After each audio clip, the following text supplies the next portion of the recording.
দেখো, তোমাদের কিন্তু আমি অলরেডি ক্লার্কশিপের জন্য এবং মিসলেনিয়াসের জন্য যে জিকে ডেসক্রিপটিভ এবং ক্লার্কশিপের যে ডেসক্রিপটিভ রাইটিং মানে রিপোর্ট রাইটিং থেকে শুরু করে ইংলিশেই লেখাচ্ছি, ইংলিশেরটা শুরু করেছি, বাংলাটা ধরবো আমি অবশ্যই, সেগুলো যেরকম শেখাচ্ছি। এবং তার সঙ্গে সঙ্গে আমাদের এনটিপিসি পরীক্ষা আছে, এনটিপিসির জন্য বা বিসিএসের সাধারণত এই পার্টটা আসে না অতটা, কিন্তু তাও পড়ে রাখা দরকার, বিসিএস এর কোনো সময় চলেও আসে স্ট্যাটিক জিকে হিসাবে। তা এই পার্টটা যেটা হলো সেটা হলো আমাদের সোলার সিস্টেম। প্রথমে সোলার সিস্টেম, আর্থ মানে আর্থ সম্বন্ধে কিছু জানবো, আর সোলার সিস্টেম।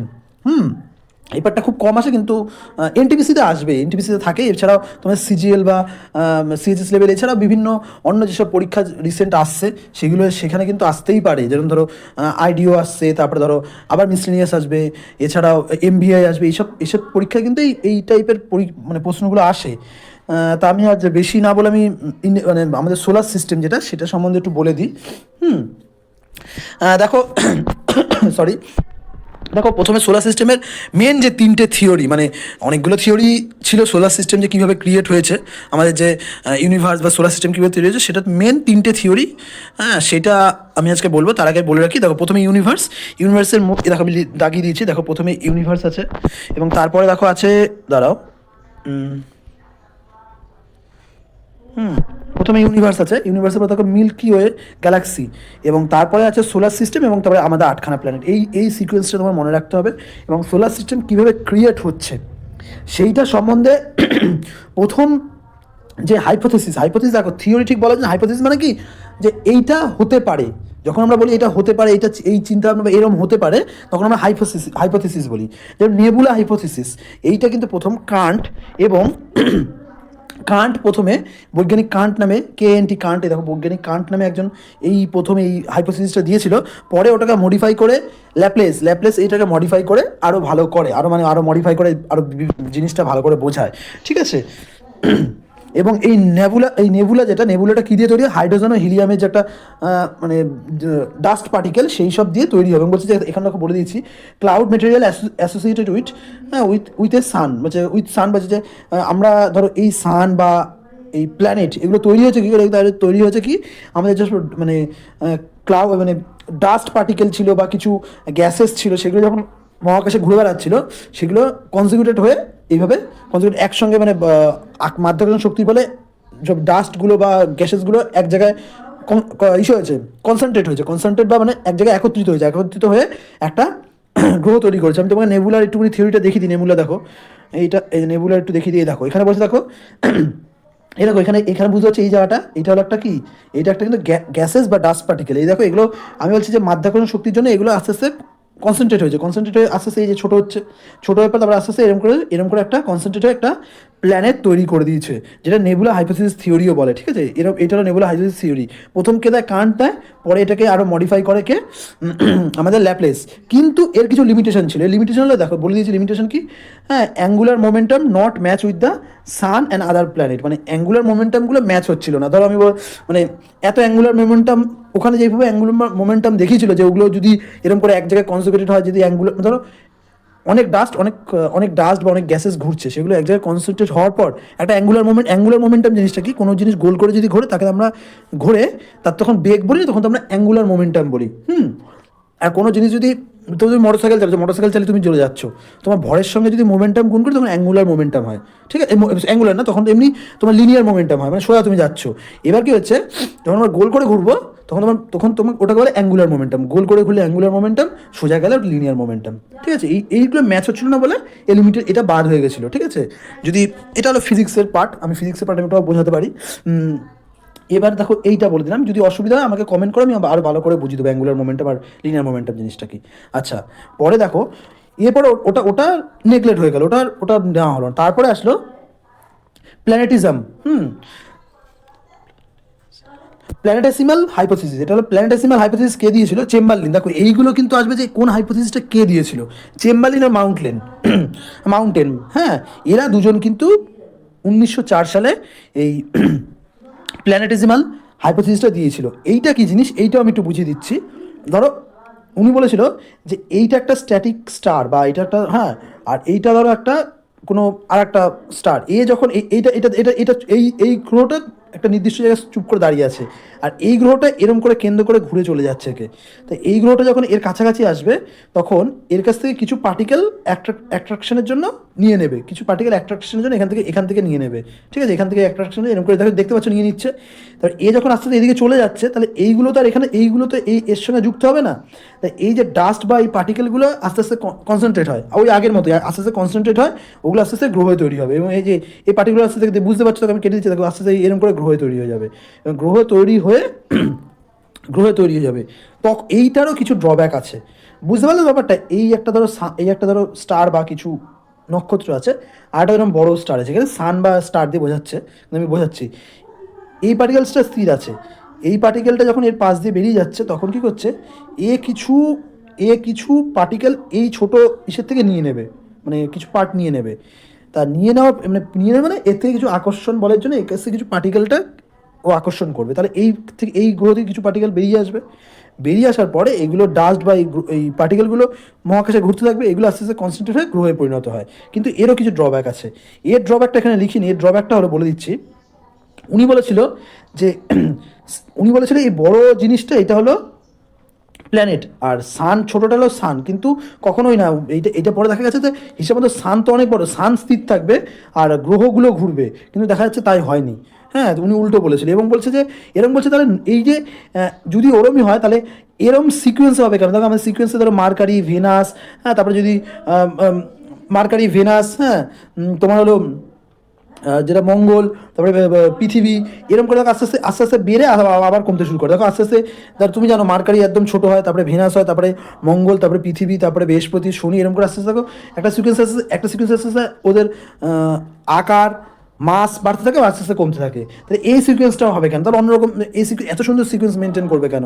এই কিছু ড্রব্যাক ছিল, হ্যাঁ, ড্রব্যাকগুলোর জন্য এইটাও কিন্তু ক্যান্সেল হয়, থিওরিটাও ক্যান্সেল। এবং পরবর্তীকালে সবথেকে এখন এই মুহূর্তে সবথেকে যেটা এফেক্টিভ এবং সবথেকে গ্রহণযোগ্য থিওরি সেটা হলো বিগ ব্যাং থিওরি। এটাও মনে রাখবে, কে কোনটা দিয়েছিল সবাই কিন্তু মনে রাখবে। তাহলে কান দিয়েছিল নেবুলা থিওরি, এবং পরবর্তীকালে ওটাকে মডিফাই করে ল্যাপ্লেস, এবং তারপরে আসে চেম্বারলিন, যেটা হলো প্ল্যানেটেসিমাল থিওরি আনে, এবং পরে বিগ ব্যাং থিওরি আনে গগ লিমিটে। হ্যাঁ, গগ লিমিটে, এটা খুব ইম্পর্টেন্ট, গগ লিমিটে কিন্তু বিগ ব্যাং থিওরি এটা কিন্তু আনে। বিগ ব্যাং থিওরি কি, আমাদের মহাকাশ একটা বিন্দু থেকে তৈরি হয়েছে, মানে একটা বিন্দু থেকে হট করে বিস্ফোরণের মাধ্যমে ছিটকে গিয়ে মহাকাশ বা আমাদের এই সোলার সিস্টেম তৈরি হয়েছে, ঠিক আছে। এটা যদি বোঝাতে অনেক বড় ব্যাপার বিগ ব্যাং থিওরি। তোমরা আমাকে কমেন্ট যদি করো জানতে চাও তাহলে আমি করতে পারি, হ্যাঁ, কিন্তু অতটা তোমাদের মধ্যে লাগবে না, যেহেতু তোমাদের এই যে মেন পয়েন্ট আমি সেগুলোই বলে রাখছি। এই তিনটে থিওরি কে বানায় এটা লাগবে। আচ্ছা, তারপরে দেখো কি বলছি। আচ্ছা, তারপরে দেখো, এইবার আসছি, দেখো এখানে একটা এই যে পার্সেল কিন্তু এটা হলো দৈর্ঘ্য। Parcel is equal to 3.26 light year. One parcel is equal to 3.26 light, এটা খুব ইম্পর্টেন্ট, হ্যাঁ। এবং 1 light year is equal to 9.5 into 10 to the power 12 kilometre. এটা মনে রাখবে, 1 লাইট ইয়ার ইজ কত কিলোমিটার, আর 1 পার সেকেন্ড, হ্যাঁ, is equal to 3.26 light year. হয়ে গেল। আচ্ছা, এরপরে যেটা পড়তে হবে তোমাদের, এরপরে যে পোটোস্টার। দেখো, স্টারের একটা লাইফ সার্কেল হয়, বলে স্টারের লাইফ সাইকেল, হ্যাঁ, মানুষের লাইফ সাইকেল হয়, এনিমেলের লাইফ সাইকেল হয়, প্ল্যানেটের লাইফ সাইকেল, স্টারের একটা লাইফ সাইকেল থাকবে না? স্টারের একটা লাইফ সার্কেল, সেটাও আমি তোমাদের একটা স্লাইডের মাধ্যমে বোঝাবো। আগে বলে দিই পোটোস্টার কি। ধরো কোনো একটা স্টার প্রাথমিক পর্যায়ে যখন তুমি ছোটোবেলায় ছিলে, বাচ্চা ছেলে তখন তোমাকে বালক বলতো বা শিশু বলতো, সেরকম স্টারও যখন বাচ্চা তখন ওটাকে পোটোস্টার বলে, মানে এখন পুরোপুরি ম্যাচিওর স্টার হয়নি। এখানে বলে দিচ্ছি, দেখো, এই young star that is still in early stage of the formation and it gathering mass from a molecular cloud. মানে যখন আস্তে আস্তে স্টারটা অন্যান্য মানে একদম ইনিশিয়াল ফেজে আছে, তৈরি হয় ইনিশিয়াল ফেজে, একদম প্রাথমিক স্তরে, সে যখন একদম আস্তে আস্তে মানে ফর্মেশন হচ্ছে স্টারের, এবং সে কী করছে, তখনও গ্যাদার করছে আশেপাশে যে মলিকুলার ক্লাউড আছে, সেখান থেকে আস্তে আস্তে মাস গেন করছে, সেটা প্রোটোস্টার, মানে স্টারের প্রাথমিক বা বাচ্চা কাল হলো প্রোটোস্টার বলি। আচ্ছা, প্রোটোস্টার হয়ে গেল। প্রোটোস্টারের পর এবার ম্যাচিওর স্টার হয়ে যাবে। মানে এইটা তো বলি, দেখো স্টার মানে কি, স্টার মানে তুমি জানো যে নক্ষত্র। এবার প্রোটোস্টারের পরে আসবে ম্যাচিওর স্টারের পরে আসবে রেড জায়েন্ট, ঠিক আছে। রেড জায়েন্টকে আস্তে আস্তে, দেখো তুমি আস্তে আস্তে ছোটো ছিলে, তারপরে ম্যাচিওর হলে তুমি একটা শৈশবকাল ছেড়ে এক বয়স সন্ধিকালে আসলে, যখন তোমার 18 বছর হলো, বয়স সন্ধিকালে আসলে, তাহলে তুমি ম্যাচিওর হচ্ছ। ম্যাচিওর হওয়ার পর তাহলে তুমি ম্যাচিওর হওয়ার পর তোমার যখন 40 পার হয়ে যাবে, তখন তুমি রেড জাইন্ট, তখন তুমি আস্তে আস্তে কী হচ্ছে, এবার তুমি মানে কী বলবো, মানে অনেক বড় হবে। ম্যাচিওরের পরও যে পরের স্টেজটা, মানে এবার সংসার জীবনে গেলে, সেগুলো রেড জাইন্টটা বলিনি। রেড জাইন্ট হলো প্রথমে প্রোটোস্টার, তারপরে স্টার, তারপরে রেড জাইন্ট হলো। হ্যাঁ, রেড জাইন্ট তুমি যখন সংসার জীবনে ঢুকে গেছো, রেড জাইন্ট। হ্যাঁ, রেড জাইন্টের পরে এবার কিন্তু তুমি সংসার জীবন হয়ে গেলে, তোমার ছেলেমেলে হবে, ছেলেমেলেকে তুমি পড়াশোনা শেখাবে, তখন তুমি হয়ে যাবে কিন্তু সুপারনোভা, মানে সুপারনোভা হয়ে যাবে। মানে সুপারনোভা মানে কি, যে আস্তে আস্তে তোমার কিন্তু শক্তি কমছে, সেই সুপারনোভা ঠিক এই রেড জাইন্টটা কনভার্ট হয় সুপারনোভায়। হ্যাঁ, সুপারনোভা কি আস্তে আস্তে তোমার হলো মানে আমি একটু মনে হয়, সুপারনোভা, ঠিক আছে। হ্যাঁ, এবার এটার ভাগ আছে, সুপারনোভা কখন হচ্ছে আমি বোঝাচ্ছি, জাস্ট সুপারনোভা হচ্ছে মানে এই সময় কিন্তু প্রায় তোমার হলো মানে তুমি যখন সন্ন্যাস জীবনে চলে যাচ্ছ, তোমার ছেলেবেলা বড় হয়ে গেছে, তুমি সন্ন্যাস জীবনে চলে যাচ্ছ, মানে তোমার আস্তে আস্তে শেষে এখানে সুপারনোভা বলছে যে red giant turn into the supernova. হ্যাঁ, ডেট অফ দ্য স্টার। হ্যাঁ, যখন এই স্টারটা ডেটের দিকে চলে যায়, তখন আমরা সুপারনোভা বলি। আমি এটা পুরো ইসের মাধ্যমে বোঝাবো, তোমরা জাস্ট আমার কথাগুলো শোনো, আমি বোঝাচ্ছি।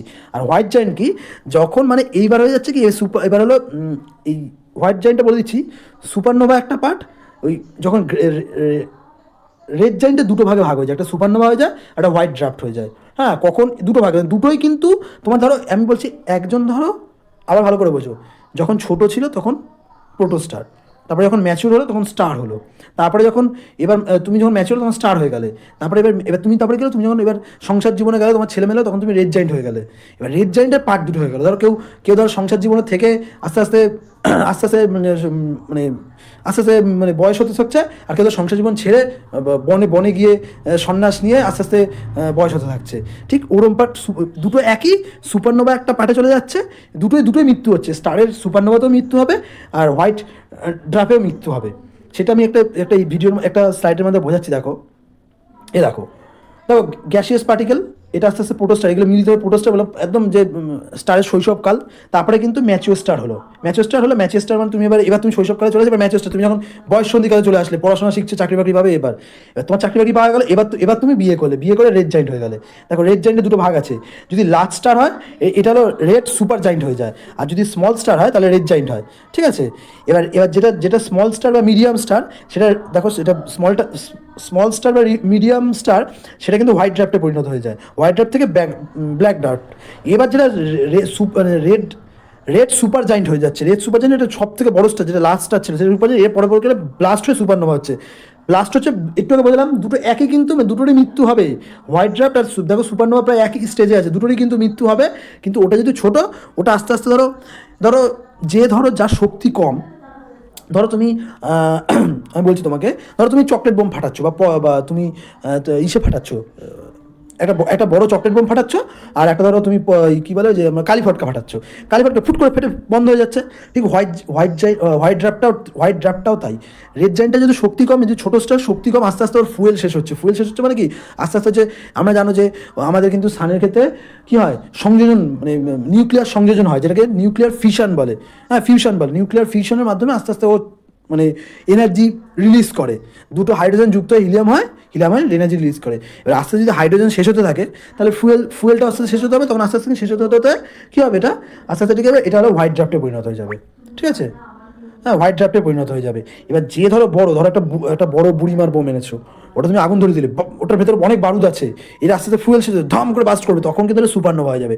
সুপারনোভা কী হয়েছে, সুপারনোভা দুটোতে পরিণত হয়, একটা ব্ল্যাক হোলে পরিণত হয়, একটা নিউট্রিয়ন স্টারে পরিণত হয়। ঠিক আছে, ব্ল্যাক হোল জানো, ব্ল্যাক হোল হলো এমন একটা জিনিস যার গ্র্যাভিটেশনাল পাওয়ার কিছু না, যার গ্র্যাভিটেশনাল পাওয়ার এত শক্তিশালী, সে লাইটকেও রিলিজ করে না, মানে লাইটকেও টেনে এতটা ব্ল্যাক হোল শক্তিশালী। তাহলে ব্যাপারটা বুঝতে পারলে কী করে এটা কিন্তু স্টারের লাইফ সার্কেল। হ্যাঁ, আমি আবারও বলছি, তোমাদের কিন্তু এত সুন্দর করে বোঝানোর চেষ্টা করছি, তোমরা আমার চ্যানেলটা প্লিজ সাবস্ক্রাইব করো, শেয়ার করো, বারবার বলি। হ্যাঁ, বারবার বলি মানে দেখো, তোমরা যদি সাবস্ক্রাইব করো, শেয়ার করো, আমি আরও ভালো ভালো ভিডিও বানাতে মানে এন্থু পাবো, যে না তোমরা যদি এত দেখছো, তোমরা এত, হ্যাঁ, তোমাদের ভালো লাগছে, তোমাদের ভালো লাগছে, বড় কথা তোমাদের ভালো লাগছে। হ্যাঁ, তোমরা আরও আমাকে ভালোবাসছো, মানে এত দেখছো আমাদের, আমি বুঝি আমাকে ভালোবাসছো, তাহলে আমি আরও ভালো ভিডিও বানাবো। কিন্তু তোমরা যদি একটু শেয়ার করো, সবাইকে শেয়ার করো। হ্যাঁ, শেয়ার করলে আমার চ্যানেলটা দাঁড়ালে তো আমি আরও মানে কী বলবো, আমি আরও নতুন নতুন, দেখো আমি এখন একা করছি, তারপরে যখন আমার চ্যানেলটা দাঁড়িয়ে যাবে আমি আরও নতুন নতুন ক্লাস আনবো, নতুন আরও ভালো ভালো ক্লাস আনবো। হ্যাঁ, তোমরা প্লিজ আমার চ্যানেলটা শেয়ার করো। আমার চ্যানেলে কিন্তু অনেক ভিডিও আছে ডেসক্রিপটিভ, এবং আমি ইন্ডিয়ান ফরেস্ট নিয়েও ভিডিও বানিয়েছি। তোমরা যদি চাও এমসিকিউ টাইপের, তোমরা আমাকে কমেন্ট করলেই আমি সেই টাইপের ভিডিও আনবো। ঠিক আছে, হয়তো আমি সবাই হয়তো ভাবছে যে আমি ইনিশিয়াল স্টেজে আছি, মানে জাস্ট শুরু করেছি, 1.5 মাস মতো হয়েছে, দেড় মাস বা 1 মাস, ওই 50-60 দিন মতো হয়েছে, 1.5 মাস থেকে 2 মাস মতো হয়েছে। আর যে এই কটা মাত্র সাবস্ক্রাইবার, অত ভালো চ্যানেল না। কিন্তু প্লিজ তোমরা যারা দেখছো তারা প্লিজ ভিডিওটা একটু ভালো করে দেখো। হ্যাঁ, তারপরে যদি ভালো না লাগে আমাকে বলো ভালো লাগছে না স্যার, আপনার কন্টেন্টে কোনো জোর নেই বা আপনি বোঝাতে পারছেন না। আমি হয়তো একটু ফাস্ট বলছি, কিন্তু প্লিজ তোমার পুরো কন্টেন্টটা দেখো, তোকে ভালো লাগবে তোমাদের। আমি আবার পড়ায় ফিরে যাই। আচ্ছা আচ্ছা, আমি দেখো যেগুলো ইম্পর্টেন্ট আমি বলে দিলাম, তাহলে হোয়াইট ড্রাফটটা বলে দিলাম। ঠিক আছে, যেটা এইটু বললাম যে এগুলো এগুলো ভেরি স্মল, একটুকে বললাম যে হোয়াইট ড্রাফট হলো ভেরি স্মল। হ্যাঁ, ভেরি স্মল স্টার, যেটাকে আস্তে আস্তে যে হট স্টার, যেখানে আস্তে আস্তে ফুয়েল শেষ হতে যাচ্ছে, তখন হোয়াইট ড্রাফট বলে, আর যখন ব্লাস্ট করছে তখন আমরা সুপারনোভা বলছি। আচ্ছা, পরের প্রশ্ন দেখো, গ্রুপ অফ স্টারকে কী বলে? কনস্টিলেশন। হ্যাঁ, গ্রুপ অফ স্টারকে কিন্তু কনস্টিলেশন মানে সব থেকে লার্জেস্ট কনস্টিলেশন হাইড্রা। এটা কিন্তু এমটিএস বা এসএসসিতে অনেকবার এসেছে। এসএসসি এটা খুব ইম্পর্টেন্ট, এটা কিন্তু এসএসসিতে অনেকবার এসেছে, এবং তুমি দেখবে এনটিপিসিতেও চলে আসতে পারে, লার্জেস্ট কনস্টিলেশন হাইড্রা। আচ্ছা, brightest star in Orion constellation কি? আমাদের ধরো যেরকম একটা কনস্টিলেশন আছে হলো যেটা সপ্তর্ষি মণ্ডল। হ্যাঁ, সপ্তর্ষি মণ্ডল যেটাকে বলে মেজর, সম্ভবত সুরিয়া মেজর বলে, সুরিয়া মেজর বলে, আর একটা হচ্ছে সুরিয়া মাইনর। ঠিক আছে। হ্যাঁ, এই অরিয়ন একটা কনস্টিলেশন, অরিয়ন কনস্টিলেশন সব থেকে উজ্জ্বল হলো, হ্যাঁ, এটা হলো রিজেল সব থেকে উজ্জ্বল তারা। আর যদি রাতের আকাশ সব থেকে উজ্জ্বল দিশে বলে, তাকে বলে হলো সিরিয়াস। হ্যাঁ, সিরিয়াস কিন্তু সব থেকে, এগুলো ডগ স্টারও বলে। আচ্ছা, আরেকটা জিনিস বলে দিই, এই সুরিয়া কনস্টিলেশনটাকে বলে কী বলে? এটাকে বলে বিগ বিয়ার বলে। আর মাইনর, আর একটা হলো মেজর, সুরিয়া মেজর বলে, একটা সুরিয়া মেজরটাকে বলে বিগ বিয়ার, আর সুরিয়া মাইনরটাকে বলে লিটল বিয়ার। এটা কিন্তু আসে, তুমি মনে রাখবে। সুরিয়া মেজর সপ্তর্ষি মণ্ডল আছে, সপ্তর্ষি মণ্ডলকে বলে আমরা বলি হলো, সরি, বিগ বিয়ার। আর যেটা মাইনর, সুরিয়া মাইনর আছে, সেটাকে আমরা বলি লিটল বিয়ার। ঠিক আছে। আর অরিয়নের সব থেকে বললাম রিজেল, এটা মনে রাখবে। এছাড়াও রাতের একটা সব থেকে উজ্জ্বল তারা হলো সিরিয়াস, এটা মনে রাখবে। এবং হলো ক্লোজেস্ট স্টার, মানে সানের পর যদি ক্লোজেস্ট স্টার হয় সেটা হলো প্রক্সিমা সেন্টিমা। এটা অনেকবার এসছে, এটাও স্টার দিয়ে রাখো, প্রক্সিমা সেন্টিমা ক্লোজেস্ট স্টার। এবং আমাদের ইন্ডিয়ার first solar mission Aditya L one, যেটা ইসরো লঞ্চ করেছে, জানো, 2024 সালের জুলাই মাসে লঞ্চ করেছে আদিত্য-L1। ঠিক আছে। এবং তারপরে দেখো বলছে, দেখো এইটাও খুব ইম্পর্টেন্ট, বলছে প্রত্যেক কটা প্ল্যানেট কিন্তু ইস্ট থেকে ওয়েস্টে ঘোরে। ইস্ট থেকে কোথায় ঘোরে? ওয়েস্টের দিকে। হ্যাঁ, ইস্ট থেকে ওয়েস্টের দিকে ঘোরে। কিন্তু দুটো প্ল্যানেট আছে যারা, প্রত্যেকটা প্ল্যানেট ওয়েস্ট থেকে ইস্ট, মানে পশ্চিম থেকে পূর্ব দিকে ঘোরে, মানে অ্যান্টি ক্লকওয়াইজ ঘোরে। শুধু দুটো প্ল্যানেট, একটা হলো ভেনাস আর একটা হলো ইউরেনাস। এই দুটো কিন্তু এক্সেপশন। এটা কিন্তু ইস্ট থেকে, মানে পূর্ব থেকে পশ্চিমে ঘোরে, মানে ইস্ট থেকে ওয়েস্টের দিকে ঘুরছে ভেনাস আর ইউরেনাস। এটা কিন্তু আসে, আমি যেগুলো ইম্পর্টেন্ট সেগুলোই পড়াচ্ছি। এবং ওয়েস্ট থেকে ইস্টে ঘুরছে, সেগুলো সবগুলো প্ল্যানেটই ওয়েস্ট থেকে ইস্টে ঘোরে অ্যান্টি ক্লকওয়াইজ। শুধু ক্লকওয়াইজ ঘোরে দুটো, একটা ভেনাস মানে শুক্র আর ইউরেনাস। ঠিক আছে। এবার দেখো, হ্যাঁ, আরেকটা জিনিস বলে রাখি, ফার্স্ট ইন্ডিয়ান মিউজিশিয়ানের নামে একটা কিন্তু গ্রহ নাম করা হয়েছে, লিটল প্ল্যানেট নাম করা হয়েছে, সেটা হলো পণ্ডিত জয়সরাজের নামে কিন্তু গ্রহর নামকরণ করা হয়েছে। হ্যাঁ, এটা মনে রাখবে। আর সবথেকে ফাস্টেস্ট প্ল্যানেটকে মার্কারি কেন? মার্কারি জানো তুমি, যে এই যে সরি, মার্কারি কিন্তু 88 দিনে একটা রিভলিউশন পূর্ণ করে, মানে একটা পুরো ধরো ওদের মানে 88 দিনে একটা বছর হয়ে যায়, 1 বছর 88 দিন। তার সব থেকে তাড়াতাড়ি ঘুরতে হচ্ছে। আর সব থেকে স্লোয়েস্ট প্ল্যানেট হলো ভেনাস, মানে শুক্র প্রায় 248 দিন মতো লাগে, 248 না 284, আমার ঠিক তোমরা দেখে নিও একটুখানি, সম্ভবত 248 দিন লাগে পুরো একটা, মানে ওদের একটা দিন 248। ওদের এইটাই জানতে হবে যে ওদের কিন্তু মানে এই শুক্রর, মানে ওদের রোটেশন আর রেভলিউশন প্রায় এক, রোটেশন আর রেভলিউশন প্রায় এক। এটা সব থেকে স্লোয়েস্ট প্ল্যানেট কিন্তু শুক্র। আর সব থেকে ফাস্টেস্ট প্ল্যানেট হলো বুধ, যেটা বলে বুধ। ঠিক আছে। আর অ্যাট প্রেজেন্ট হায়েস্ট স্যাটেলাইট আছে হলো জুপিটারের, এই মুহূর্তে সব থেকে বেশি স্যাটেলাইট আছে জুপিটারের। আর সবথেকে বড় স্যাটেলাইট হলো হলো গ্যানিমেড, যেটা কি গ্যানিমেড কি, এটা হলো বৃহস্পতি স্যাটেলাইট। আর আরেকটা বলে রাখি, তোমার স্যাটেলাইট নেই, স্যাটেলাইট নেই বুধের স্যাটেলাইট নেই, ঠিক আছে, বুধ মানে মার্কারি স্যাটেলাইট নেই, কিন্তু এটা কিন্তু আসতে পারে, ঠিক আছে। এবং মঙ্গলে দুটো স্যাটেলাইট আছে, হ্যাঁ, ফোবস ও ডিমোস, ঠিক আছে, এটা কিন্তু মনে রাখবে। আর এটা তো মনে রাখবেই, ঠিক আছে। আর মঙ্গলে কিন্তু সব থেকে মাউন্ট এভারেস্টের থেকে বড় পাহাড় আছে, ঠিক আছে। আচ্ছা, সেইটার ওই মাউন্ট এভারেস্ট থেকে সবথেকে বড় পাহাড় যেটা, সেটার নাম আমাকে কমেন্ট করো, তোমরা বলো কমেন্ট, আমি এটা বলবো না, তোমরা কমেন্ট করো, আমি দেখি তোমরা কীরকম ক্লাস শুনছো, ঠিক আছে। এবং আমি তোমাদের বলো সবথেকে লার্জেস্ট স্যাটেলাইট আছে, মানে স্যাটেলাইট মানে উপগ্রহ আছে কার, বৃহস্পতি সবথেকে লার্জেস্ট উপগ্রহ আছে জুপিটারের, এবং সবথেকে বড় উপগ্রহ গ্যানিমেড কিন্তু জুপিটারেরই। আর তারপরে যদি বলো যে তারপরে সেকেন্ড বেশি উপগ্রহ আছে শনি, বা শনির সবথেকে গুরুত্বপূর্ণ উপগ্রহ টাইটান, সবাই যে টাইটান কার উপগ্রহটা কিন্তু আসে। এইবার চলে আসি এই শনির যে স্যাটেলাইট, শনির যে একটা রিং আছে না, আমরা বলি না শনির বলয়, ও শনির বলয় কিন্তু এই 1655 সালে, হ্যাঁ, হাইজেন বলে একজন বৈজ্ঞানিক আছে, হ্যাঁ, হাইজেন বৈজ্ঞানিক আছে, এই হাইজেন কিন্তু এই শনির বলয়টা মানে দেখেছে। এবং এবং এবং ক্যাসিনো কী করেছে, ক্যাসিনো এই বলয়গুলির মধ্যে গ্যাপটা ডিসকভার করে, হ্যাঁ, CASSINI, ক্যাসিনো এই ডিসকভার করে এই বলয়গুলির মধ্যে গ্যাপ। খুব ইম্পর্টেন্ট, কিন্তু আমি যেগুলো ইম্পর্টেন্ট সেগুলোই আনছি, হ্যাঁ, আমি একদম ভরে অনেক কিছু আনছি, নিজের মানে নোট করেছি সেটাই আনছি। এবং দেখো গ্রিন প্ল্যানেট কিন্তু ইউরেনাসকে বলে, কেন গ্রিন প্ল্যানেট ইউরেনাসকে কেন বলে, ইউরেনাসে ওখানে প্রচুর মিথেন আছে, মিথেনের রঙটা সবুজ হয় বলে ওখানে কিন্তু ওটা গ্রিন প্ল্যানেট। এবং এই ইউরেনাসটাকে ডিসকভার করে, হ্যাঁ, উইলিয়াম হার্সেল। আমি বলে দিই ডিসকভার আর ইনভেন্টসের মধ্যে পার্থক্য। দেখো ইনভেন্টস মানে যেটা পৃথিবীতে কোনোদিনই ছিল না, নতুন করে আবিষ্কার করেছে। ধরো তুমি টিভি কোনোদিনও ছিল, টিভি ইনভেন্ট করলে, মোবাইল কোনোদিনও ছিল, মোবাইল ইনভেন্ট করলে। কিন্তু ধরো তুমি বলো যে ইলেকট্রন কিন্তু ইনভেন্ট হবে না, ইলেকট্রন ডিসকভার হবে। ইলেকট্রন আগেও ছিল, সেটাকে তুমি খুঁজে বের করেছে যে দেখো ইলেকট্রন, ঠিক আছে, এইটা হলো ডিসকভার। এই জন্য আমি ডিসকভার লিখেছি কিন্তু। তাহলে ইউরেনাস কেন গ্রিন প্ল্যানেট বলে দিলাম। ইউরেনাসকে গ্রিন প্ল্যানেট হলো যেহেতু আমাদের প্রচুর মিথেন আছে, তার জন্য ওখানে গ্রিন মানে সবুজ হয় দেখতে। আর উইলিয়াম হার্সেল কিন্তু এটা প্রথম ডিসকভার করে, ঠিক আছে। এবং বলি রেড প্ল্যানেট কাকে বলে, রেড প্ল্যানেট বলা হয় আমাদের, হ্যাঁ, মঙ্গলকে, ঠিক আছে, মার্কারিকে, মার্কারিকে বলছে মঙ্গল, হ্যাঁ, যেটা হলো মার্সকে, মার্কারি বলেছি, মার্কারি তো বহুত, হ্যাঁ, তাহলে বুঝতে পারলে। আর সব থেকে উজ্জ্বল ব্রাইটেস্ট প্ল্যানেট হলো শুক্র। কেন শুক্র কেন, ওর মধ্যে প্রচুর পরিমাণে হলো মানে গ্রিন হাউস গ্যাস থাকার জন্য ওটা হলো মানে ওখানে কী বলবো তোমাকে, মানে খুব উজ্জ্বল। এবং ওখানে মানে ওটা কিরকম করে বলবো তোমাকে, ওর মধ্যে কিছু গ্যাস যেগুলো হলো বেরোতে পারে না, মানে সবসময় মানে বেরোতে না, যেন হিট খুব বেশি হয়, ওটা মানে উজ্জ্বল লাগে, এর জন্য আমাদের দেখো শুক্তারা বলি না, ওটা হলো শুক্র গ্রহ কিন্তু, ঠিক আছে। আর কি আছে, আর গ্রিন, আচ্ছা, পৃথিবীকে বলে ব্লু প্ল্যানেট, কেন পৃথিবীতে প্রায় বেশিরভাগ অংশই জলে ঢাকা বলে একটা ব্লু প্ল্যানেট বলে। আচ্ছা, হয়ে গেল, তাহলে এটা বুঝে গেল। এবং ইউরেনাসকে আমরা বলি যে শোয়া গ্রহ, মানে টিল্টেড গ্রহ বলি, বা যেটা বলে রোলিং প্ল্যানেটও বলে, বা হ্যাঁ ল্যাপসাইডেড প্ল্যানেটও বলে। কেন, ও কিন্তু প্রায় 98, আমাদের যেন পৃথিবী কী হচ্ছে, আমাদের পৃথিবী অ্যাক্সিসের সঙ্গে 23.5 ডিগ্রি অক্ষ, মানে আমাদের যে অ্যাক্সিস মানে অক্ষের সঙ্গে 23.5 ডিগ্রি বেঁকে থাকে, আর ওটা অক্ষের সঙ্গে 98 ডিগ্রি বেঁকে থাকে, মানে বুঝতে পারছো, প্রায় শুয়ে গেছে।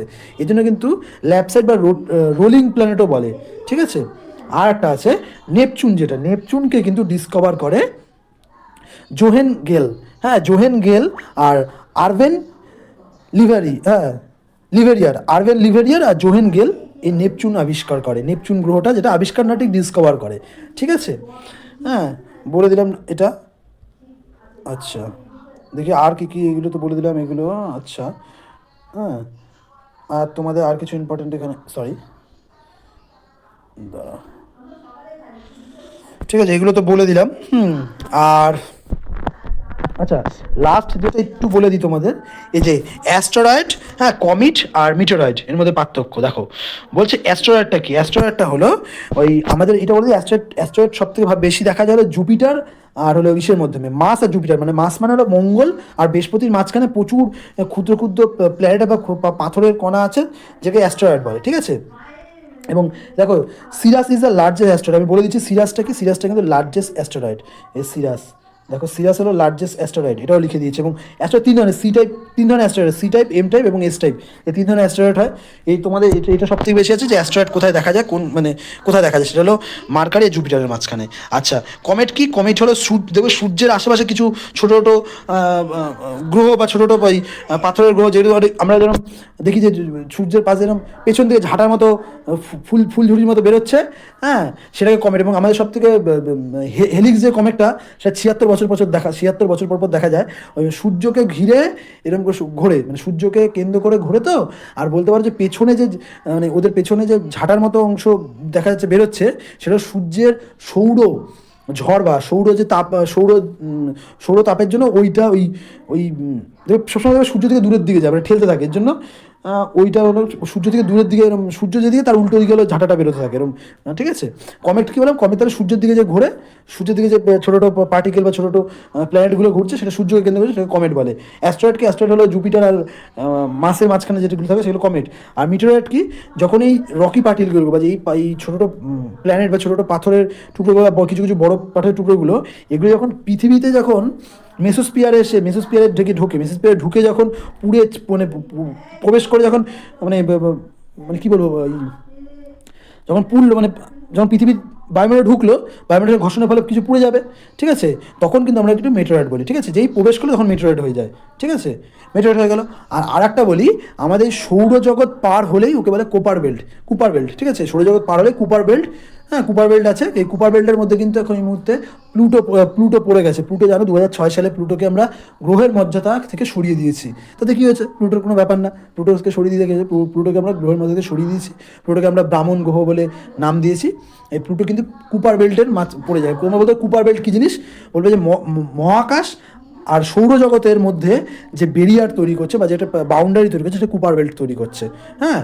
আর ইম্পর্টেন্ট কী আছে আর বলে দিই, এই যে ধরো এই আরেকটা জিনিস বলি, তোমার হলো আমাদের যে চাঁদ আছে, আমরা জানো যে চাঁদের আমরা সবসময় একটা দিকে দেখতে পারি, চাঁদের উল্টো দিকে আমরা দেখতে পারি না। যেমন যে আমাদের এই রিসেন্ট যে চন্দ্রযান, সেটা কিন্তু যেই দিকটা আমরা দেখতে পারি সেই দিকে অবতরণ করেছে। আমরা কেন একটা দিক দেখতে পারি? কেন? সূর্য যে রোটেশন করছে এবং চাঁদ যে সূর্যকে এরকম করে প্রদক্ষিণ করছে, সেইটার কিন্তু সময়টা প্রায় এক, ঠিক আছে। এই এক হওয়ার জন্য, হ্যাঁ, মানে ও যেরকমভাবে ঘুরছে, পৃথিবী যেরকম করে গোল করে ঘুরছে, এরকম করে চারটা ওরকম করে ওইভাবে ঘুরছে, যেন পুরো মানে ওদের এক হওয়ার জন্য আমরা সবসময় চাঁদের একটা দিকে দেখতে পারি, পৃথিবী থেকে চাঁদের একটা দিকে দেখতে পারি, ঠিক আছে। আর ইম্পর্টেন্ট কী আছে? আর এই মুহূর্তে তো মনে পড়ছে না, মোটামুটি সবই সৌরজগৎ সম্বন্ধে বলে দিলাম। এবং সূর্য, আচ্ছা, এই প্রশ্নটা অনেক সময় আসে। সূর্যের সব থেকে বাইরের স্তর হলো করোনা, হ্যাঁ, করোনা বলে, সব থেকে বাইরের স্তরকে করোনা বলে। এবং এই করোনাটাকে আমরা গ্রহণ যখন হয়, তখন কিন্তু এই করোনাটাকেই দেখতে পারি। মানে করোনাটার যে স্তরটা, সেটা গ্রহণ যখন হলো, গ্রহণের মাঝখানে থাকে না, গ্রহণটা দেখলে কী হয়, মানে একটা কালো, সূর্যের মাঝখানটা কালো জিনিস এসে পড়েছে, চারদিকে মানে চারদিকে একটা আলোর মতো বেরোচ্ছে, ওটা কিন্তু করোনা দেখতে পারি। এবং আমরা যে ভিজিবল লাইটটা পাই, ভাবো, আমরা যে ভিজিবল লাইট, মানে সূর্য থেকে যে আলোটা আসছে, এই সাদা আলো আসছে, এই ভিজিবল লাইটটা কিন্তু আমরা ফটোস্পিয়ারের জন্য পাই। মানে ফটোস্পিয়ার থেকে এই ভিজিবল লাইটটা কিন্তু আমরা পাই। এটা প্রশ্ন আসে অনেক সময় যে এই যে সূর্যের যে ভিজিবল লাইট আমরা কোথা থেকে পাই, সেটা ফটোস্পিয়ার থেকে পাই। আর সূর্যের কেন্দ্রে জানো, মানে সূর্যের ওপরে, মানে সূর্যের করোনার যে আছে, করোনার মধ্যে প্রায় 6000 কেলভিন এর টেম্পারেচার, আর কেন্দ্রের প্রায় 15000 কেলভিন মতো, হ্যাঁ। আর কি বলবো, হ্যাঁ, আর হলো আর কি আছে আর এদিকে, হ্যাঁ, হ্যাঁ, সব থেকে ডেন্সার প্ল্যানেট কিন্তু আমাদের পৃথিবী, সব থেকে ডেন্সার প্ল্যানেট আমাদের পৃথিবী। আর এখানে তো সেভাবে কিছু নেই, মনে পড়ছে না। তা তোমাদের আজ এইটুকুনি থাকুক। এরপরে আমি এটা হয়ে গেল, সোলার সিস্টেম হয়ে গেল। এরপরে আর্থ কাস্ট এবং আর্থের জিনিস নিয়ে আসবো। অবশ্যই তোমরা সাবস্ক্রাইব এবং শেয়ার করো। এরপরে আর্থের যে কাস্টে কী কী থাকে, এবং আর্থের যে মানে ভাগ, বা আর্থের কোন কোন থিওরি দিয়ে আমাদের পৃথিবীর মধ্যে যে বিভিন্ন ভূমিরূপ তৈরি হয়েছে, হ্যাঁ, যেমন সি স্পেড থিওরি, তারপরে হলো কন্টিনেন্টাল ড্রিপ থিওরি, এইসবগুলো সব আনবো। তোমরা শুধু অবশ্যই আমার সঙ্গে চ্যানেলটা সাবস্ক্রাইব করো, শেয়ার করো, এবং প্রত্যেকে পুরো দেখো, তোমাদের এটা কিন্তু লাগবে, হ্যাঁ, এনটিপিসিতে কিন্তু লাগবেই, এবং অন্যান্য যেসব পরীক্ষা, সেসব পরীক্ষা লাগবে। ওকে, বাই।